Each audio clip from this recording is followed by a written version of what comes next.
अपना जिला में खबरों के सफरनामे में आपका स्वागत है। आइए नजर डालते हैं अब तक की हेडलाइंस पर। अपना जिला की टीम के साथ मैं हूं के। वर्षा ऋतु से पहले संजयवन की कायाकल्प करने की कवायद शुरू। ऊर्जा राज्य मंत्री सोमेंद्र तोमर ने किया पूजन। 1,77,00,000 रुपए से किए जाएंगे विकास के कार्य। वॉकिंग ट्रैक, घूमने के लिए पार्क, झूले और अत्याधुनिक कैंटीन बनाएंगी संजयवन को आकर्षक। किडौर के पास आए भूकंप से मौसम वैज्ञानिकों के माथे पर खिंची चिंता की लकीरें। 4.4 की तीव्रता का भूकंप दर्ज होने के बाद लोग चिंता में। कृषि मंत्री शिवराज सिंह चौहान बैठे चारपाई पर। ममता बनर्जी पर पलटवार। मेरठ के किसानों ने दिखाई असली तस्वीर। पूछा नकली खाद पर कैसे करेंगे कंट्रोल। मेला नौचंदी की धीरे धीरे बढ़ रही है रौनक। पहले रविवार पर उमड़ी भीड़। स्टॉल्स पर लोगों का तांता। तार चोरी करने वाला गिरोह मेरठ में पकड़ा गया। 15 क्विंटल बिजली का तार बरामद। 5 लोग गिरफ्तार, बाकी की तलाश जारी। लापरवाही को देखते हुए जिलाधिकारी ने दिए सख्त निर्देश। काबिना हेलमेट के फ्यूल देने पर पेट्रोल पंप का लाइसेंस होगा निरस्त। ब्लैक स्पॉट पर लगाए जाएंगे साइन बोर्ड। और संडे स्पेशल में डॉक्टर आर्यन से मुलाकात। आईआईटी और नीट और सीबीएसई का इंटीग्रेटेड प्रोग्राम से छात्रों को कैसे मिली सफलता, विस्तार से बातचीत। हो जाइए तैयार क्योंकि बारिश होने वाली है शुरू। नमस्कार, एक बार फिर से नमस्कार इसलिए क्योंकि ये उन लोगों के लिए नमस्कार है जो प्रकृति के लिए काम करते हैं। और पहली खबर का आगाज उन्हीं लोगों से कर रहे हैं जो प्रकृति को सजाने संवारने के लिए मशगूल है। शहर के लोगों के लिए खुशखबरी दे रहा है सिटी हलचल। संजयवन का सौंदर्यकरण का कार्यक्रम शुरू हो चुका है। ऊर्जा राज्य मंत्री सोमेंद्र तोमर आज यानी सोमवार को 1,77,00,000 रुपए के कार्यों का पूजन कार्य में बैठे। फीता काटा। इसमें वॉकिंग ट्रैक बनेगा, घूमने के लिए पार्क बनेगा, झूले लगेंगे और कैंटीन मिलेगी बिल्कुल अल्ट्रा मॉडर्न। दिल्ली रोड स्थित संजयवन 38 एकड़ में फैला हुआ है और Shatabdi Nagar, Rithani, Mohkampur, New Shambhunagar, Rajkamal Enclave, Saraswati Lok Supertech, Green Village Supertech, Palm Green, Aaradhya Heights, Alpine Heights, Pearl Residency समेत अनगिनत कई सोसाइटी हैं जिनके बीच में ये पार्क है। और काफ़ी लोग सुबह और शाम सैर के लिए संजयवन जाते हैं। और हालात कैसे हैं ये बताने की ज़रूरत नहीं है क्योंकि सारी व्यवस्थाएं धड़ाम है। वहीं संजयवन इको टूरिस्ट और प्रकृति प्रेमियों को आकर्षित करने की जो क्षमता रखता है उसको लेकर राज्य सरकार ने जो प्लान बनाया है उसी के अंतर्गत मेडा पुनर्स्थापना करने जा रहा है। 8 करोड़ रुपए के बजट से संवारा जाएगा संजयवन को। ऊर्जा राज्य मंत्री सोमेंद्र तोमर सोमवार को 1,77,00,000 रुपए के कार्यों का श्री गणेश करने के लिए पूजन करने बैठ गए हैं। डीएफओ राजेश कुमार भी साथ हैं। और साइकिल ट्रैक है, प्राकृतिक पगडंडी है, कैफेटेरिया है, 2 पार्क, 1 तालाब है, बोटिंग की व्यवस्था होगी। इन्हीं सब कामों पर ये 1.5 करोड़ से ज़्यादा रुपए खर्च किए जाएंगे। दिल्ली रोड और रैपिड रेल स्टेशन शताब्दी नगर से सटा होने के कारण अब ये प्राइम इम्पोर्टेंस वाला पार्क बनने जा रहा है। हमारे वन विभाग के हमारे जिले के अधिकारी भाई डॉक्टर राजेश जी, मैं विशेष रूप से आभार व्यक्त करूंगा अपने मेरठ विकास प्राधिकरण का, हमारे मेरठ विकास प्राधिकरण के उपाध्यक्ष भाई संजय मीना जी का, कि इन सबके सहयोग से माननीय मुख्यमंत्री जी के निर्देश अनुसार ये वन्य जीव चेतना केंद्र के रूप में यहाँ स्थापित किया गया है। और यहाँ पर जो वन्य जीव है वो सुरक्षित रहे, संरक्षित रहे, इस तरह का प्रयास यहाँ पर किया जाएगा। और जो संजयवन का पुराना स्वरूप था, जो 1990 की बात की गई, मुझे विश्वास है कि आने वाले समय में, जैसे अभी हम लोग 1,77,00,000 रुपए से शुरुआत की गई है फर्स्ट फेज की, लेकिन इसके बाद लगभग 8 करोड़ रुपए का हम लोग यहाँ पर काम कराएंगे, जिसमें सब कुछ वो पार्किंग से लेकर ट्रैक से लेकर यहाँ पर जितने भी हमारे घूमने के लिए, और वो इस तरह का जैसे ऑक्सीजन पार्क जो मैंने नाम कहा, ऑक्सीजन की यहाँ पर आसपास के लोग जो हमारी आबादी का क्षेत्र है, यहाँ से तो मेरठ के लोग ही घूमने ना आए। जिस तरह से आरआरटीएस का यहाँ पर क्योंकि स्टेशन बना है, मुझे विश्वास है कि चाहे नोएडा हो चाहे दिल्ली हो, वहाँ के लोग भी इस तरह से हम लोग इसे व्यवस्थित करेंगे। भूकंप की तीव्रता कम थी लेकिन भूकंप ने जो सवाल छोड़े हैं वो अंदर तक हिलाने वाले हैं। किठौर के पास जो भूकंप का केंद्र भूवैज्ञानिकों ने दर्ज किया है, उसके बाद उनके माथे पर चिंता की लकीरें खिंच गई हैं। 4.4 की तीव्रता का भूकंप यहाँ पर दर्ज किया गया है। केवल भूकंप का जो पता लगा है वो किठौर और आसपास के क्षेत्रों में लगा है। कुछ मौसम वैज्ञानिकों ने, भूवैज्ञानिकों ने जब इसकी घोषणा की, तब उसके बाद जाकर भूकंप का केंद्र किठौर के पास पता चला। 2023 में भी भूकंप का केंद्र किठौर के पास था। अब सवाल यही है कि हम अति संवेदनशील क्षेत्र में रहते हैं और वो क्षेत्र जो हिमालय और दिल्ली के बीच में है, उसमें कभी भी बड़ी इंटेंसिटी का भूकंप आ सकता है। ऐसे में जो यहाँ पर बिल्डर्स जो कुकुर मुत्तों की तरह बिल्डिंग और कॉलोनी बना रहे हैं, क्या वो भूकंप का ध्यान रख रहे हैं? बड़ा सवाल है। शिवराज सिंह चौहान केंद्रीय कृषि मंत्री आज मेरठ के जंगैठी गांव पहुंचे और वहां बैठक की तरह किसान भी थे, किसानों के साथ साथ कृषि वैज्ञानिक भी थे और खुद कृषि मंत्री भी थे। मध्य प्रदेश में जिस तरीके से इतना लंबा शासनकाल में उन्होंने किसानों को फायदा पहुंचाया है, उसी की तर्ज पर आज वो मेरठ के जंगैठी गांव में किसानों के बीच में बैठे थे। किसानों के सवाल थे, जवाब दे रहे थे कृषि वैज्ञानिक, और वो ध्यान से भी सुन रहे थे। और साथ ही साथ शिवराज चौहान ने बताया कि योगी सरकार में उत्तर प्रदेश किसानों के लिए काम कर रहा है, तो केंद्र सरकार में मोदी सरकार के नेतृत्व में किसानों के लिए हर वो सुविधा दी जा रही है जो उनकी कृषि को आगे बढ़ाने के लिए बहुत ज़रूरी है। चाहे वो किसान क्रेडिट कार्ड हो या एमएसपी का मामला हो। उन्होंने हाल ही में अरहर और तिलहन पर जो एमएसपी बढ़ाया है उस पर सरकार का पक्ष रखा और जितने भी किसान वहाँ पर आए हुए थे उनकी बातें ध्यान से सुनी और उन्हें माकूल जवाब दिए। पूरी इस बैठक में किसानों के मुद्दे ही छाए रहे। साथ ही साथ गन्ने की खेती में आने वाली दिक्कतों के बारे में भी कृषि मंत्री को बताया गया और ये भी उनसे पूछा गया कि नकली कीटनाशकों को लेकर किसान किस तरीके से अपनी फसल का बचाव कर सकते हैं। इन सब बातों को कृषि मंत्री ने बहुत ध्यान से सुना और हर प्रश्न के बाद वो देख रहे थे कृषि वैज्ञानिकों की तरफ और उन अधिकारियों की तरफ जो अधिकारी कृषि को लेकर काम करते हैं। हाँ, सुरक्षा को लेकर वहाँ पर पूरे इंतज़ाम किए गए थे। करीब 4:45 बजे तक सुरक्षा के लिहाज से पुलिस और आला अधिकारी सब वहाँ पर उपस्थित थे, जिनमें बड़े अधिकारी भी थे और थाने के अधिकारी भी थे। मेरठ पहुंचने पर केंद्रीय कृषि मंत्री ने ऑपरेशन सिंदूर पर भी अपने विचार रखे और साथ ही साथ उन कृषि नीतियों के बारे में भी बताया जो वो करीब 2000 से ज़्यादा गांव में अप्लाई करने जा रहे हैं और किस तरीके से मोदी सरकार कृषि नीतियों को लेकर देश की अर्थव्यवस्था को मजबूत करने जा रही है, इस पर भी उन्होंने विचार रखे। आपको बता दें कि अपने संबोधन में शिवराज सिंह चौहान ने कहा कि चौधरी चरण सिंह जी की भूमि पर आकर मैं धन्य हो गया हूं और उन्होंने कहा कि अब कृषि जो होती है वो टोटली वैज्ञानिक आधार पर होती है और वैज्ञानिक आधार पर होने वाली कृषि से अर्थव्यवस्था भी मजबूत होती है।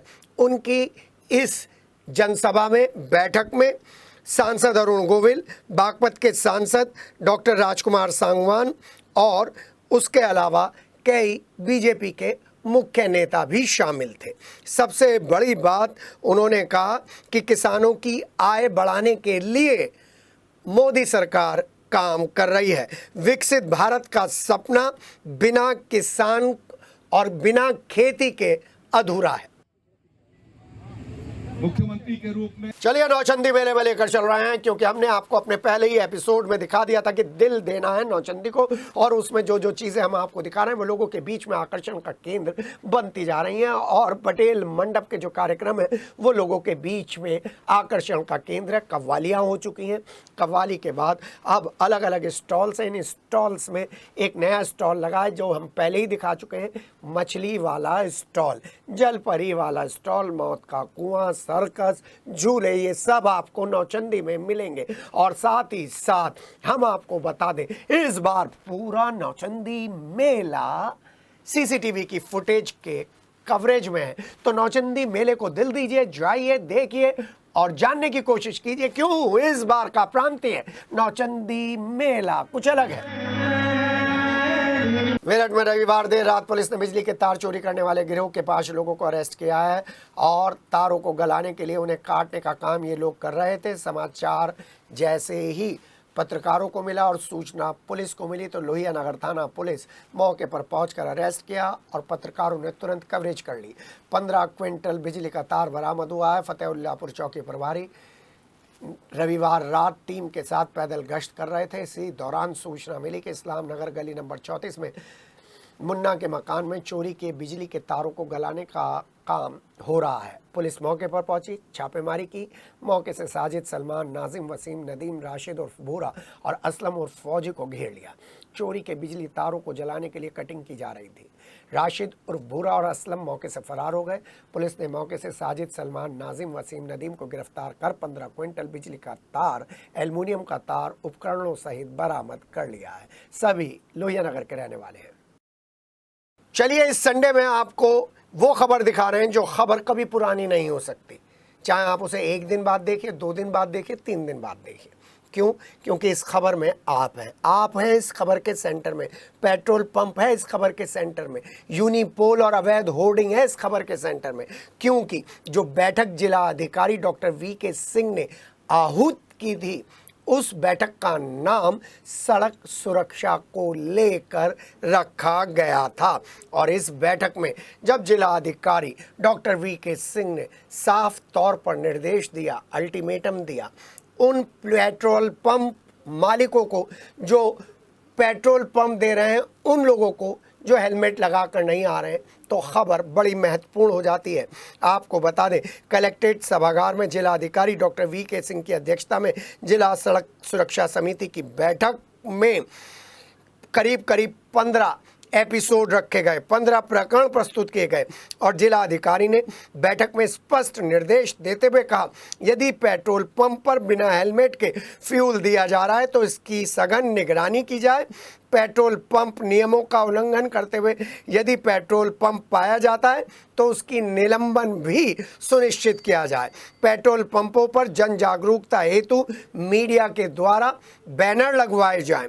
नगर निगम को निर्देशित किया गया है कि जितने भी नगर क्षेत्र में अवैध होर्डिंग, यूनिपोल हटाए गए हैं, उनके स्थान पर डिजिटल बोर्ड लगाए जाने की कार्रवाई सुनिश्चित की जाए।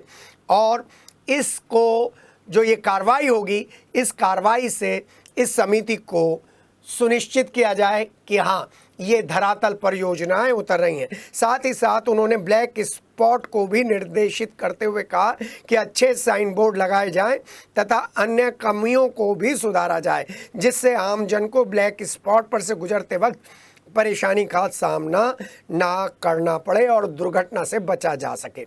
व्यावसायिक प्रतिष्ठानों और बैंकेट हॉल के कारण गलत पार्किंग और अतिक्रमण को लेकर भी उन्होंने साफ तौर पर दिशा निर्देश देते हुए कहा कि जो भी संस्थान नियमों का उल्लंघन करता है उसे नोटिस जारी किया जाए और नियमों का पालन न करने पर सख्त कार्रवाई सुनिश्चित की जाए। सभी सड़कों पर सड़क की मरम्मत होनी चाहिए, पैचवर्क का कार्य होना चाहिए। नगर निगम, लोक निर्माण विभाग सहित सभी लोग सड़क मार्ग पर गति सीमा से संबंधित बोर्ड जरूर लगाएं।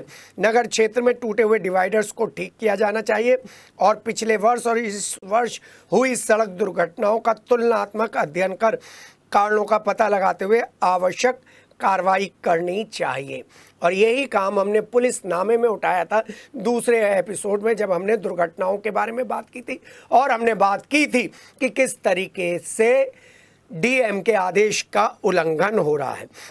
और इस अवसर पर अपर जिला अधिकारी Brajesh Singh, SP traffic Raghavendra Mishra, CMO doctor Ashok Kataria सहित कई प्रमुख अधिकारी मौजूद थे। प्रदेश के बीएड कॉलेजों में राज्य स्तरीय प्रवेश परीक्षा रविवार सुबह 9 बजे से 12 बजे तक और दोपहर 2 से 5 बजे तक 2 पालियों में संपन्न हुई। मेरठ मंडल के 6 जिलों में प्रवेश परीक्षा के लिए 52 और मेरठ जिले में 10 केंद्र बनाए गए थे। 24,048 परीक्षार्थियों को शामिल होना बताया गया था। 5,005 छात्रों को ये पेपर देना था।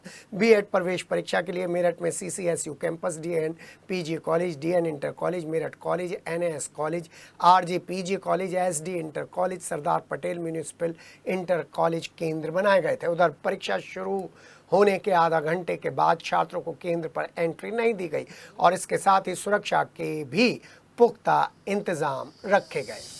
क्वेश्चन तो अच्छा आए थे, जैसे पढ़े थे वही आए थे।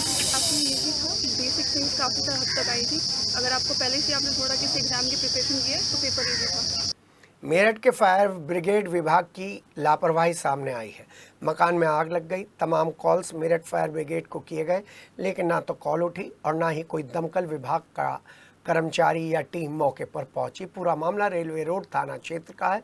देवपुरी रघुनाथ दुर्गा मंदिर के सामने एक मकान में शॉर्ट सर्किट के कारण आग लग गई और एसी से अचानक चिंगारी जो उठी, उसके बाद एसी धधक कर जल उठा।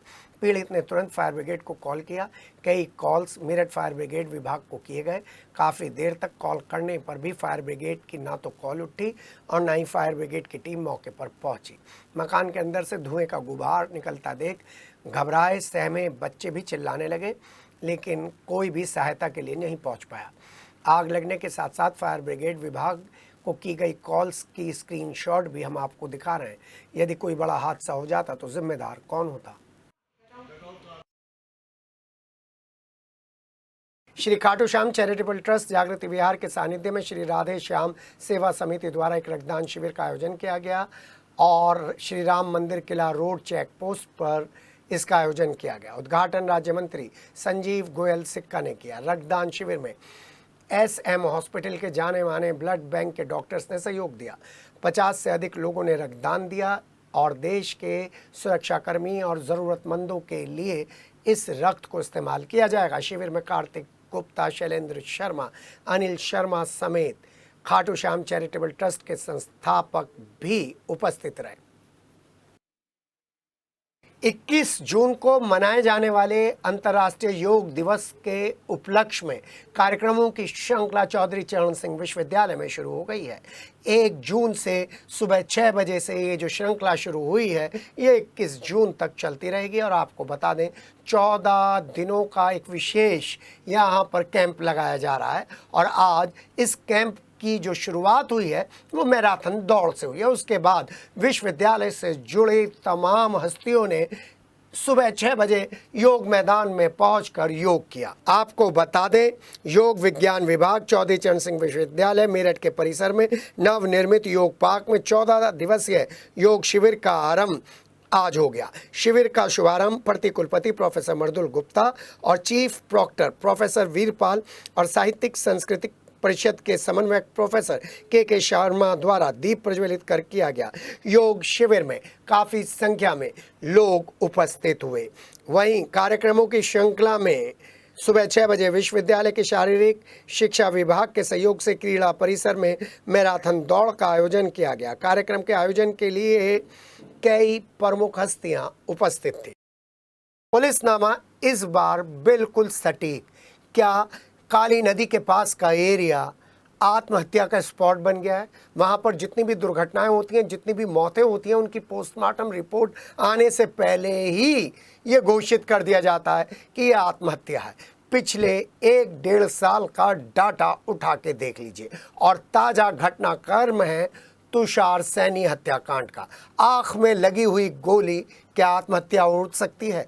एक स्कूटी मिली है, एक तमंचा मिला है और तमंचा और स्कूटी के साथ क्या काली नदी के पास का क्षेत्र ही आत्महत्या करने के लिए मुफीद है? और अगर ये आत्महत्या करने के लिए क्षेत्र मुनासिब है तो फिर पुलिस की पिछले 1-1.5 साल से क्यों नहीं यहाँ पर मॉनिटरिंग शुरू होती? बड़ा सवाल है। दूसरा मुख्य बिंदु, क्या केवल 15, 16, 17 साल से लेकर 20, 25, 26 साल तक के लोग ही आत्महत्या करने यहाँ पर आते हैं, दूसरे नहीं आते हैं। ज़रा सोचिए। और हर हत्या के बाद, हर मौत के बाद, हर आत्महत्या के बाद परिजन असंतुष्ट रहते हैं और उन्हें ऐसा लगता है कि शायद जो तहकीकात कर रही है पुलिस, वो पुलिस कहीं ना कहीं सभी सबूतों के साथ खिलवाड़ कर कर पार्टी विशेष के लिए कार्य करती है। क्यों नहीं पीड़ित परिवारों को ये दिलासा दिलाई जाती, क्यों नहीं पीड़ित परिवारों को ये यकीन दिलाया जाता कि ये जो मौत हुई है ये हत्या नहीं आत्महत्या है। क्यों नहीं ऐसे सबूत पेश किए जाते। तुषार हत्याकांड ने बहुत सारी बातें खोलकर सामने रख दी हैं। क्या ये मामला ऑनर किलिंग का है? क्या इस मामले को दबाने से पुलिस को कुछ ऐसा, क्या ये मामला पुलिस को दबाना चाहिए? तुषार और काजल की जो प्रेम कहानी है, उस प्रेम कहानी का ये दर्दनाक एंड है। लेकिन इस एंड में एक ही सवाल है, यह आत्महत्या है या हत्या है? ज़रा इस बात पर पुलिस को तफ्तीश करनी चाहिए और तुषार को श्रद्धांजलि, परिवार को ढांढस। लेकिन बड़ा सवाल, क्या काली नदी के आसपास का क्षेत्र आत्महत्या करने के लिए परफेक्ट है? बड़ा सवाल। और अब संडे स्पेशल पेश करें उससे पहले हमें वो दौर याद आ गया, विशेषकर मुझे वो दौर याद आ गया जब हम लोग एजुकेशनल फील्ड में थे और बिना किसी एक्स्ट्रा ट्यूशन के बच्चे कंपटीशन क्रैक कर लेते थे। चाहे सेंट्रल स्कूल की बात हो, चाहे गॉडविन की बात हो, या एक दो स्कूल्स की और बात हो। लेकिन अब जब बहुत सारे कंपटीशन करवाने वाले सेंटर्स खुल गए हैं, ऐसे में CBPS ने 499 आउट ऑफ 500 का कैंडिडेट देकर बता दिया है कि एक इंटीग्रेटेड अप्रोच बच्चों के कैरियर के लिए बहुत ज़रूरी है। क्योंकि जो आज कल का टाइम है उसमें ना केवल बच्चों को कंपटीशन से दूर रखा जा सकता है और ना ही उन्हें केवल 12th पर ही कंसंट्रेट करने के लिए कहा जा सकता है। एक ऐसी इंटीग्रेटेड अप्रोच होनी चाहिए जिसमें कंपटीशन भी हो, को करिकुलर एक्टिविटी भी हो, NEP 2020 का पालन भी हो और फिर उसके बाद जी और नीट को क्रैक करने की क्षमता भी हो। और सिटी वोकेशनल ने पिछले 1, 1.5, 2 सालों में जो ये रिज़ल्ट दिया है, उसके बाद इस रिज़ल्ट के पीछे कौन है, किसकी सोच थी, हमने इस पर एक कार्यक्रम किया तो पता चला डॉक्टर आर्यन अग्रवाल डॉक्टर सरोजनी अग्रवाल के नाती हैं और ब्लड में उनके समाज सेवा है। और जब उन्होंने एक ऐसा प्रोग्राम बनाया तो इस प्रोग्राम को लेकर बहुत सारे डब्लूज थे। क्यों कर रहे हैं, वाई, और किसको फ़ायदा होगा और कैसे चलेगा ये सब कुछ, इन सब सवालों का जवाब 499 आउट ऑफ 500 है। तो हमने इस बार जब बहुत सारे स्कूल्स अपने उन बच्चों का एडमिशन नहीं ले रहे हैं जिन्होंने उन्हीं के यहाँ से 10th की थी, उन्हीं के पसंदीदा सब्जेक्ट नहीं दे रहे हैं, तो एजुकेशन पर संडे स्पेशल में कंसंट्रेट करा और डॉक्टर आर्यन अग्रवाल से बात करी। 2019 में MBBS क्रैक किया और MBBS की तैयारी के दौरान, 12th की तैयारी के दौरान जो प्रश्न उनके दिमाग में थे उन्होंने उसे कागज़ पर उतारा, सिटी वोकेशनल के आंगन में उतारा और नतीजा सबके सामने। छोटी उम्र, बड़ा काम और बड़ी सफलता। आइए बात करते हैं डॉक्टर आर्यन अग्रवाल से और जानते हैं किस तरीके से डॉक्टर आर्यन अग्रवाल इन सभी बच्चों में आर्यन भैया की तरह फेमस हो रहे हैं और कैसे उनके यहाँ के प्रिंसिपल, उनकी मम्मी खुद डॉक्टर हिमानी अग्रवाल और उनका स्टाफ कैसे बच्चों को मोटिवेट कर कर उस बड़े जंजाल से बचाने की कोशिश कर रहा है जो कोटा के ज़रिए राष्ट्रीय मुद्दा बन गया है। NEP 2020 फॉलो करना है, को करिकुलर एक्टिविटीज़ फॉलो करनी है, स्पोर्ट्स की एक्टिविटीज़ चलानी है और क्रैक भी करना है नीट, IIT और 499 भी लाने हैं। आइए बात करते हैं डॉक्टर आर्यन अग्रवाल से संडे स्पेशल। नमस्कार, सुस्वागतम। और हमने आपसे वादा किया था ना, मेरठ के उन पर्सनैलिटीज़ के साथ बातचीत करेंगे जो अलग हटकर काम करते हैं, जो मेरठ के लिए काम करते हैं, मेरठ के स्टूडेंट्स के लिए काम करते हैं और एजुकेशन के लिए काम करते हैं। तो दूसरे एपिसोड में हम डॉक्टर आर्यन से मिलने जा रहे हैं। डॉक्टर आर्यन एक ऐसा नाम पिछले 15-20 दिनों में उभर कर मेरठ के फलक पर आया है, जिसने बताया है कि स्कूल का प्रेशर एक तरफ, कंपटीशन का प्रेशर एक तरफ और को करिकुलर एक्टिविटीज़ के साथ कंपटीशन को क्रैक करना बहुत आसान है। जी हाँ, डॉक्टर आर्यन 2019 में 12th करी है, फिर लखनऊ KGMU से MBBS की डिग्री करी है और अब MD की तैयारी कर रहे हैं। लेकिन साथ ही साथ जब डॉक्टर्स सिर्फ पैसा कमाने में लगे रहते हैं, छोटी सी उम्र में डॉक्टर आर्यन ने एक बड़ा सपना देखा। कहाँ से मिला ये आइडिया?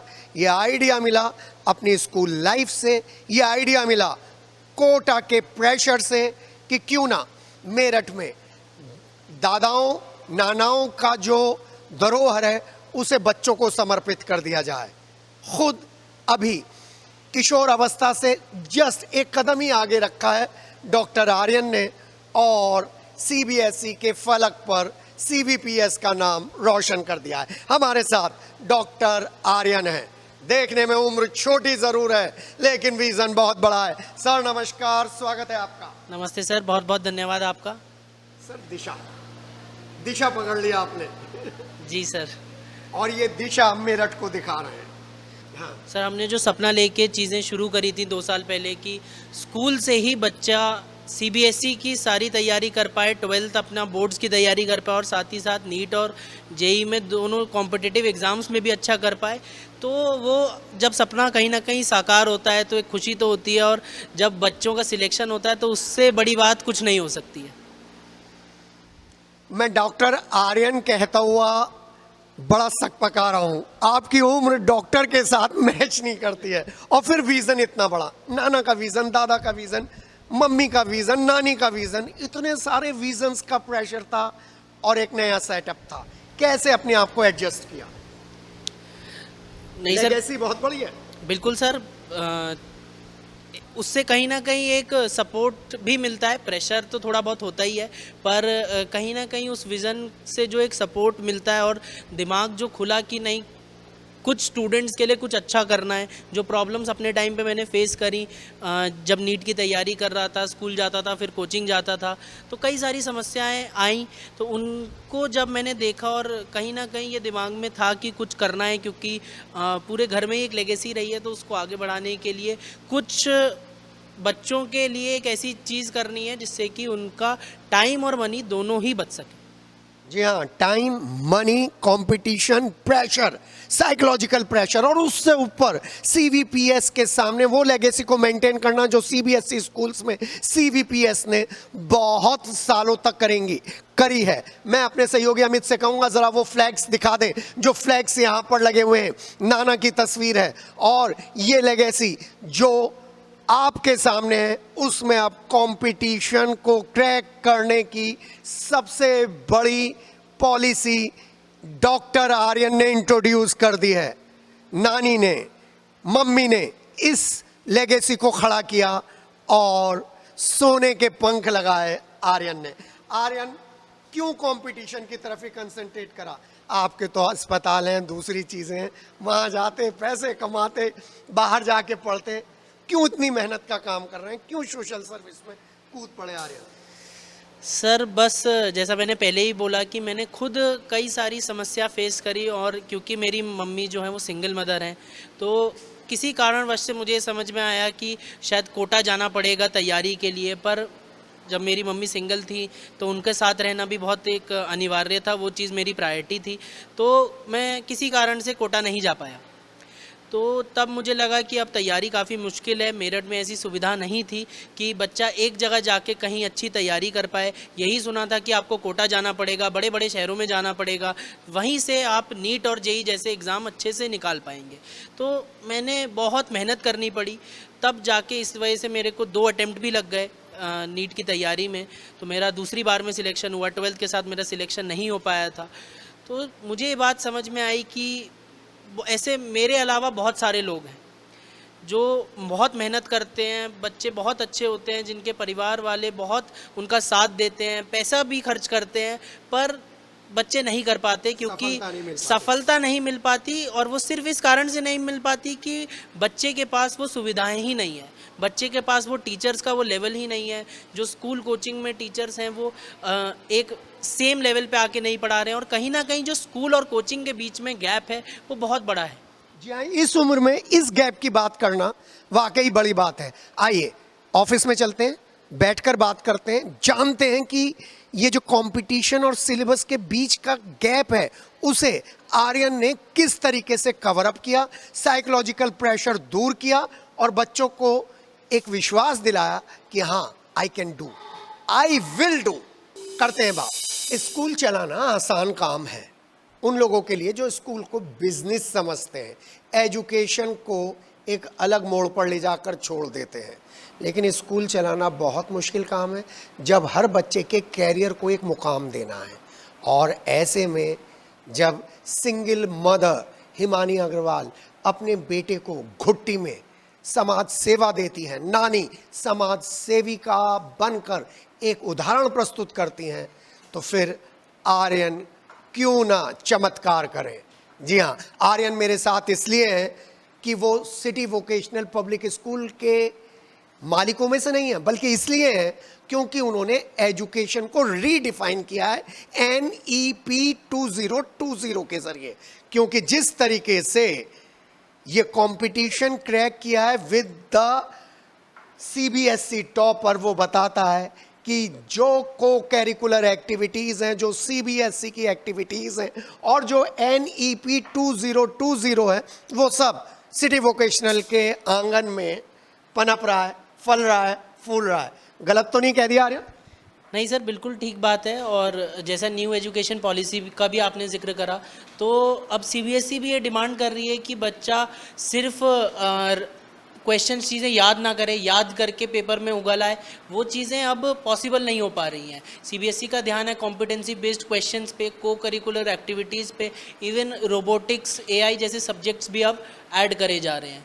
तो इससे ये पता चलता है कि CBSE ये चाह रही है कि बच्चों का फोकस और टीचर्स का फोकस रहे कि बच्चों के कॉन्सेप्ट बिल्डिंग हो, रादर देन कि बच्चा चीज़ों को याद करता जाए, रटता जाए। तो फोकस है कि कंसेप्ट्स क्लियर हो रादर देन कि बच्चा चीज़ों को याद करे। तो हमारा फोकस भी इसी पे था। हमारे जितने भी टीचर्स हैं वो कॉम्पिटेंसी बेस्ड क्वेश्चंस को बहुत अच्छे से डील करते हैं। साथ ही साथ हमने अपने मॉड्यूल्स बहुत ही अच्छे प्रिपेयर करे हैं। हमारा इंडिया का इकलौता मॉड्यूल होगा जिसमें CBSE बेस्ड क्वेश्चंस और साथ ही साथ नीट और JEE के भी क्वेश्चंस इंक्लूडेड हैं। और इस मॉड्यूल से फिर बच्चे को ये होता है कि बच्चा CBSE के भी सारे क्वेश्चंस कर पाता है और नीट या JEE के भी कर पाता है। तो मेजर डिफरेंस ये है कि CBSE बोर्ड्स में और नीट या JEE के सिलेबस में कोई खास अंतर नहीं है। जो अंतर आता है वो आता है लेवल ऑफ क्वेश्चंस का, जो अभी हमने बात भी करी कि स्कूल और कोचिंग में गैप है। वो गैप इसीलिए है कि लेवल ऑफ क्वेश्चंस का अंतर है। तो अगर हम बच्चे को सारे ही 0 से लेके 100 तक सारे ही लेवल ऑफ क्वेश्चंस की प्रैक्टिस करा दें, तो ऐसा हो नहीं सकता कि बच्चा अच्छा ना कर पाए। और अब तो हमारे पास रिजल्ट्स भी हैं। सिटी वोकेशनल को मैं 2 एंगल से देख रहा हूँ, एक बिफोर आर्यन और एक आफ्टर आर्यन। लेकिन घर वालों के साथ बैठ के उन्हें समझाना कितना मुश्किल था कि I am coming with a new concept to cover up the gap between competition and schooling. How difficult it was? Sir अगर मैं ईमानदारी से बिल्कुल बताऊं तो डिफ़िकल्ट तो नहीं था, पर हाँ ये था कि क्योंकि मैं लखनऊ में रहता था, लखनऊ से MBBS कर रहा था। MBBS करना कोई अपने आप में एक आसान बात नहीं है। एक सरकारी medical college, one of the top medical college से मैं MBBS कर रहा था। तो जब मैंने हाँ ऐसी सुझाव, ऐसा प्रस्ताव रखा कि मैं कुछ ऐसा करना चाह रहा हूँ, तो उनको लगा कि इसके चक्कर में कहीं ना कहीं MBBS की जो पढ़ाई है वो प्रभावित ना हो जाए। तो लेकिन उनका कहना था कि अगर MBBS की पढ़ाई तुम कर पाते हो ठीक से और वहाँ पे तुम्हारे चीज़ें सफ़र नहीं करती हैं, तो हम तुमको एक मौका दे सकते हैं। और लकीली उसी साल मेरा MBBS में सिल्वर मेडल भी आया। तो उसके बाद चीज़ें और आसान हो गई। और धीरे धीरे जब चीज़ें यहाँ से बढ़ती गई और बनती गई, तो एक फिर ऐसा कारवां बन गया कि उसके बाद फिर कुछ ना कुछ होता दिखता गया। बच्चे अच्छा करते गए, बच्चे जुड़ते गए, बच्चे जैसे हम लगातार टेस्ट ले रहे थे, हम बच्चों के सब्जेक्टिव टेस्ट भी लेते हैं, साथ ही साथ ऑब्जेक्टिव टेस्ट, क्योंकि नीट और जेई जो आता है ऑब्जेक्टिव आता है। तो नीट के टेस्ट हम पेन पेपर OMR पैटर्न पे हम लेते हैं, जेई के कंप्यूटर बेस्ड टेस्ट होते हैं। मेरठ में कोई भी कंप्यूटर बेस्ड टेस्ट नहीं करा रहे हैं। हमारा खुद का ऐप हमने बनाई CVPS अभ्यास के नाम से, जिस पे हम बच्चों के कंप्यूटर बेस्ड टेस्ट कराते हैं। तो जब ये चीज़ें उनको विज़न एक दिखता गया कि चीज़ें बहुत क्लैरिटी हैं, ये जो बता रहा है क्लैरिटी के साथ बता रहा है और उससे स्टूडेंट्स का कहीं ना कहीं फ़ायदा हो रहा है, तो फिर जब ये सारी चीज़ें होती गई तो कन्विंस करना उतना मुश्किल नहीं था, बल्कि सपोर्ट ही ज़्यादा मिला। और ऐसा कभी भी नहीं हुआ कि मुझे किसी चीज़ के लिए कुछ सफ़र करना पड़ा हो। सीधा डायरेक्ट आंसर, NCERT कितना फॉलो करते हैं? 100%। NCERT हमारी 100% कवर होती है, बिकॉज CBSE के जितने भी नॉर्म्स हैं उनको हम फॉलो करते हैं, चाहे करिकुलर एक्टिविटी हो या को करिकुलर एक्टिविटी हो या एक्स्ट्रा करिकुलर एक्टिविटीज़ हो।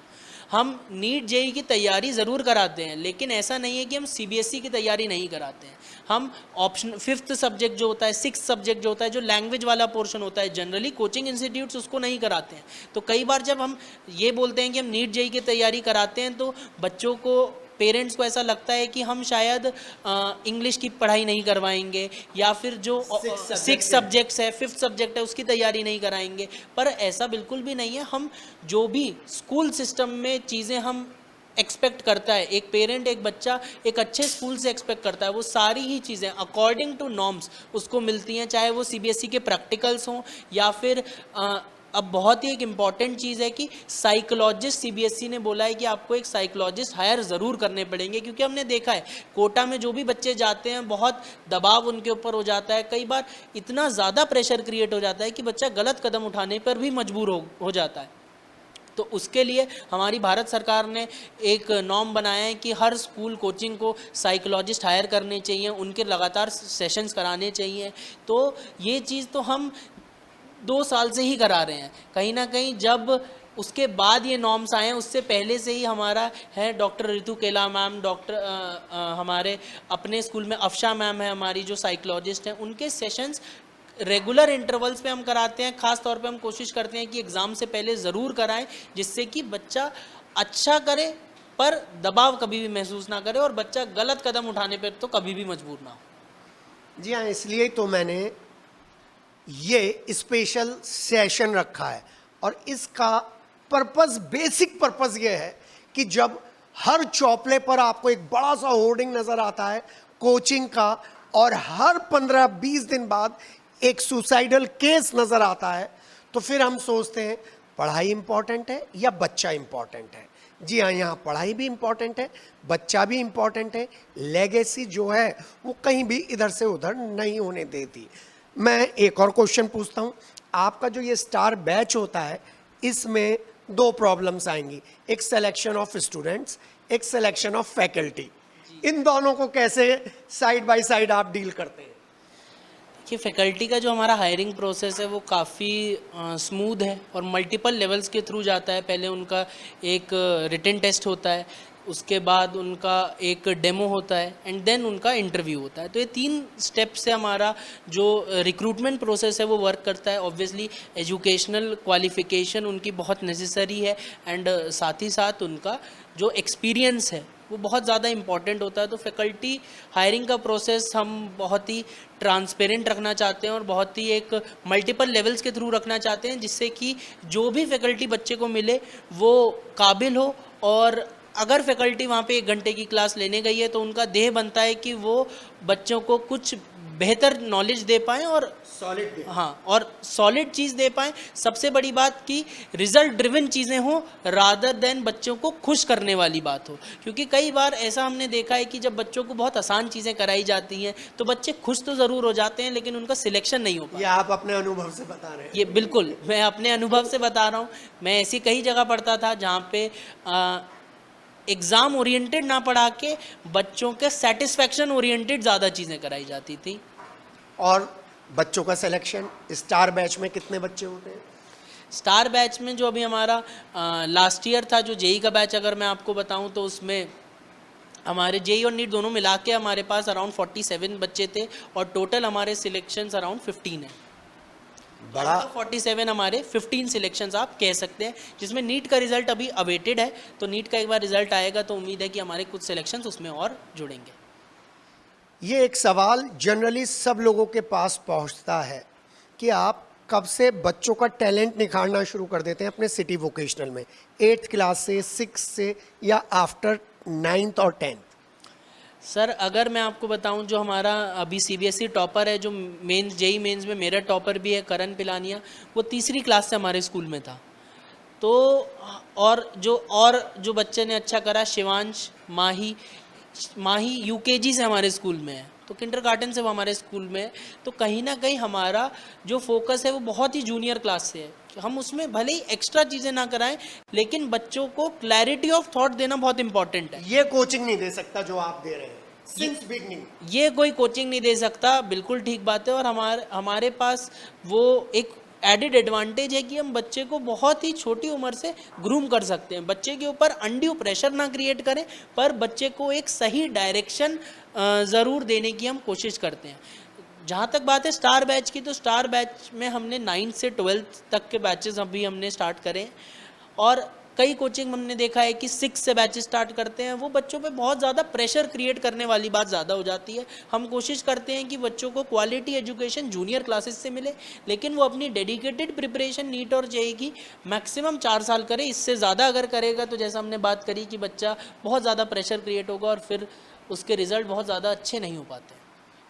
मैं डॉक्टर आर्यन से सवाल पूछा हूँ। डॉक्टर आर्यन, आज से 5 साल बाद आप सिटी वोकेशनल को, स्टार बैच को और डॉक्टर आर्यन को कहाँ देख रहे हैं? सर इसमें 2 सवाल हैं, एक तो मेरा पर्सनल आपने पूछा और दूसरा आपने स्कूल और स्टार बैच की चीज़ पूछी। तो अगर जहाँ तक मैं अपना पर्सनल बात बताऊँ तो अभी मैं एमडी की प्रिपरेशन कर रहा हूँ, तो मैं उस एग्ज़ाम को निश्चित तौर से क्लियर करना चाहूँगा, अच्छे नंबर से उसमें पास होना चाहूँगा, एंड उसके बाद किसी अच्छे मेडिकल कॉलेज से मैं अपनी एमडी परस्यू करना चाहूँगा। और जहाँ तक बात है सर की स्टार बैच की, तो हम यही कोशिश करेंगे कि हम अपने परसेंटेज सिलेक्शन को बेहतर करें। हमारे यहाँ से अगर मेरठ में रहते हुए कोई भी बच्चा तैयारी करना चाहता है नीट और जेई की, तो उसे मेरठ से बाहर ना जाना पड़े।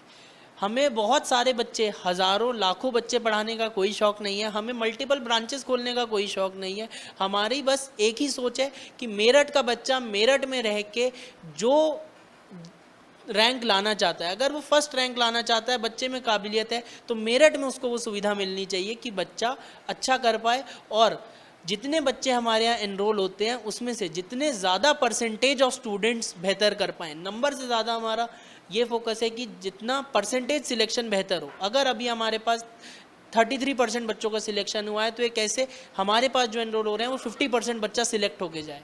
यहाँ स्कूल में अगर एक बार बच्चा है तो वो मेडिकल कॉलेज और आईआईटी के गेट तक पहुँचे, वहाँ तक हम उसको छोड़ के जाएँ।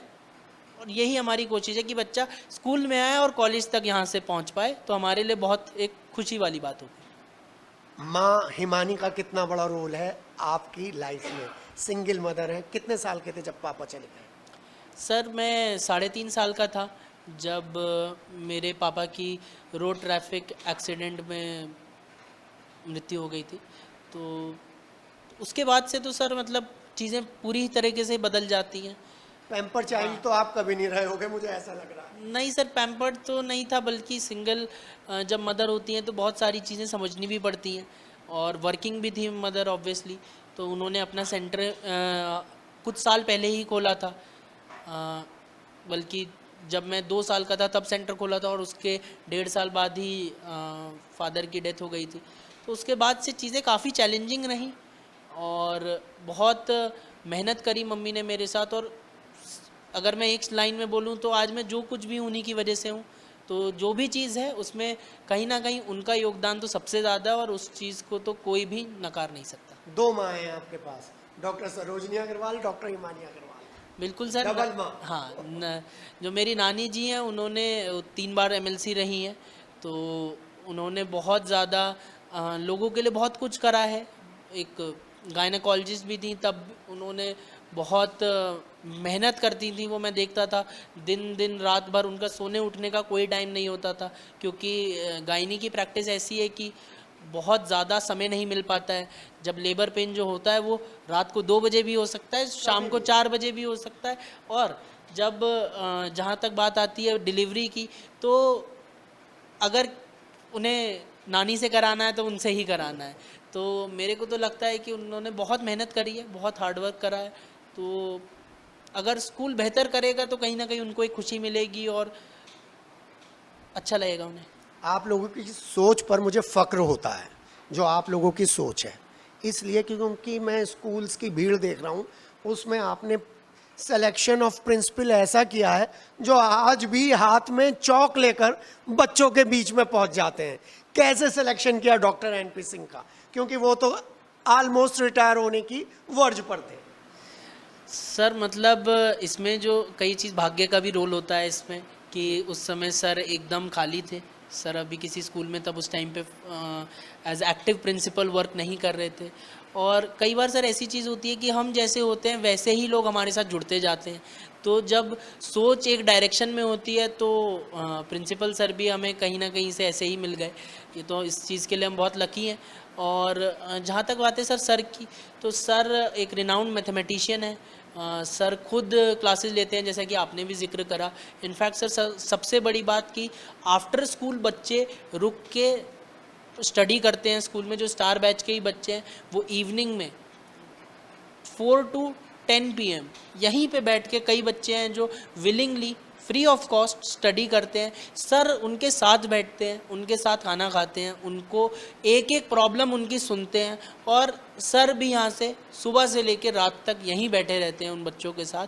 और कोई भी प्रॉब्लम होती है तो एक बड़ा भाई तो मैं नहीं कह सकता, लेकिन एक पिता के समान, एक गार्जियन के समान, पिता के समान उनकी सारी बात सुनते हैं। और निश्चित तौर पे सर एक अच्छा प्रिंसिपल ही स्कूल को आगे दिशा देता है। और उनके बिना मतलब अगर स्कूल का प्रिंसिपल अच्छा नहीं होगा तो फिर चीज़ें उस तरीके से वर्क नहीं कर सकती जैसे हम एक सोच रखते हैं। जी हाँ, मुझे प्रधानमंत्री नरेंद्र मोदी के स्टार्टअप योजना बार बार मेरे दिमाग में कौंध रही है, क्योंकि मैं आर्यन से बात कर रहा हूँ। आर्यन से बात करते करते डॉक्टर आर्यन पे आ गया, लेकिन बच्चों के बीच में पहुँचोगे तो ना ये डॉक्टर आर्यन है ना आर्यन है, ये हैं आर्यन भैया। क्यों? क्योंकि बच्चों के बीच में बच्चों की समस्या के साथ बच्चों को बताने के लिए आर्यन भैया 24 घंटे अवेलेबल हैं।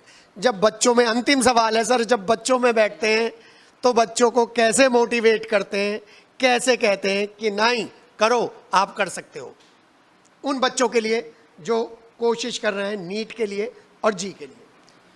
सर आर्यन भैया बोलना है। बिल्कुल बिल्कुल बिल्कुल सर जब मतलब बच्चों के सामने होता हूँ तो मुझे बस यही होता है कि उनको किसी तरीके से एक ऐसा एनवायरनमेंट दिया जाए जिससे वो बेहतर कर पाएँ।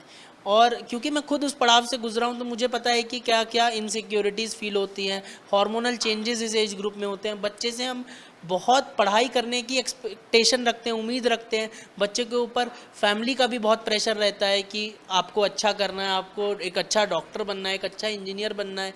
बहुत ही छोटी उम्र में हम, कई बार मुझे लगता है हम उनसे बहुत कुछ ज़्यादा उम्मीद कर जाते हैं।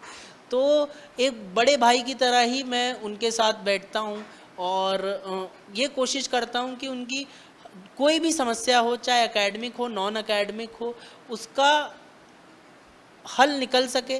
और अगर हल, कई ऐसी समस्या होती हैं जिनका कोई हल नहीं होता है, तो कम से कम अगर उनकी कोई बात सुन लेता है तो उनका थोड़ा सा एक प्रेशर कम हो जाता है और उनको लगता है कि कोई तो है जो हमारी बात सुनता है। क्योंकि मेरे पास ऐसा कोई नहीं था जिससे मैं इस तरीके की बातें कर सकूं। हाँ, कोई ऐसे मेरे पास आर्यन भैया नहीं थे जिनसे मैं ऐसी बात कर सकूं।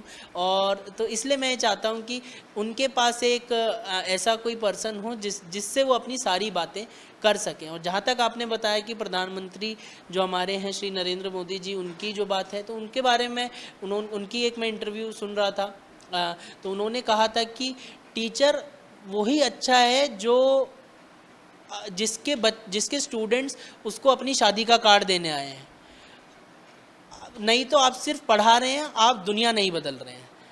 तो ये मैं कल परसों ही इनफैक्ट सुन रहा था, तो मुझे बहुत बात अच्छी लगी कि अगर आप बच्चों की ज़िंदगी में कुछ एक चेंज ला रहे हैं तो बच्चे आपको लॉन्ग टर्म के लिए तभी याद रखेंगे, वरना तो आप अगर सिर्फ उनको बिज़नेस की तरह देख रहे हैं या आपको क्लास में जाके पढ़ाना है तो उससे फिर आप बच्चों की ज़िंदगी नहीं बदल सकते। शायद आप सिर्फ पढ़ा सकते हैं, सैलरी ले सकते हैं, लेकिन आपको अंतर्मन को आपको संतुष्टि नहीं मिल पाएगी। जी हाँ, मेरे स्टूडेंट्स जैसे हैं, बहुत छोटे हैं आर्यन, लेकिन बात बहुत बड़ी है। और ये बात हमको ये बताती है कि वो लोग जो प्रिंसिपल की चेयर पर बैठे हैं, एक बार बच्चे के अंतर मन में झांकने की कोशिश करें, क्योंकि अंतर मन में झांकोगे तो वहाँ पर संभावनाओं के द्वार खुल जाएंगे। और संभावनाओं के द्वार के लिए आपके पास है CVPS, star coaching, star facilities और आर्यन भैया जैसी शख्सियत। ये कार्यक्रम उन सभी युवाओं को समर्पित है जो अपनी लेगेसी को पैसों में कन्वर्ट करते, सोशल सर्विस में नहीं कन्वर्ट करते। पढ़िए, सोशल सर्विस करिए, और जो महात्मा गांधी ने यंग इंडिया में भारत के युवाओं के लिए सपना देखा था, उसे आर्यन की तरह, डॉक्टर आर्यन की तरह, आर्यन भैया की तरह साकार कर एक मजबूत भारत का निर्माण करिए। अपने सहयोगी संजय और अमित के साथ के इस छोटे से प्यारे से इंटरव्यू में। अपना जिला में खबरों के सफरनामे में बस इतना ही। मेरे शहर और आसपास की तमाम खबरों के लिए आप देखते रहिए अपना जिला। नमस्कार।